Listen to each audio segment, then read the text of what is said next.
మీతో పంచుకోమని పరిశుద్ధాత్మ దేవుడు నా హృదయాన్ని రేపుతున్న మాట ఏంటంటే, ఒకవేళ నీ బ్రతుకు కూడా ఎడారి బ్రతుకేమో, నీ ఆలనా పాలన చూసేవాళ్ళు లోకంలో ఎవరూ లేక అనాథనైపోయానయ్యా, తల్లిని కోల్పోయా, తండ్రిని కోల్పోయా, అన్నదమ్ములను కోల్పోయా, జీవితంలో ఒంటరిదానిగా నేను మిగిలిపోయాను. ఇదేనా నీ దిగులు? అయ్యా, నా బ్రతుకులో అందరూ ఉండి కూడా నేను అనాథనైపోయానయ్యా.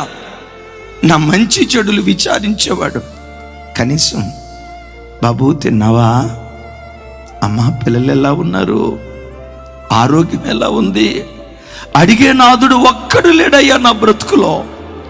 ఒంటరి పోరు. ఈ పిల్లల్ని ఒంటరిగా పోరాడుతూ పెంచుతున్నాను, ఈ కుటుంబాన్ని ఒంటరిగా కొనసాగిస్తూ ఉన్నాను. జీవిత పోరాటంలో నేను అనాథనైపోయాను, ఒంటరినైపోయానని ఈ రాత్రి సభకు వచ్చిన బిడ్డలారా, మీలో ఎవరైనా బ్రతుకులో ఒంటరిదాన్ని అయిపోయానని ఏడుస్తూ ఈ స్థలంలో ఎవరైనా కూర్చున్నారా? కలవరపడకు. నీ ఒంటరి బ్రతుకునకు హిస్సోపుగా పిలువబడుతున్న యేసుక్రీస్తు వారు నీ ఒంటరితనములో జంటగా నిలవబడేటువంటి దేవుడు.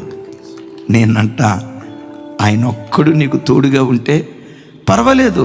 ఎడారిలో పెరిగిన మొక్కవై ఉండొచ్చు, ఆలనా పాలన చూసేవాళ్ళు ఎవరూ లేని విగత జీవిగా నీ జీవితాన్ని కొనసాగించి ఉండొచ్చు.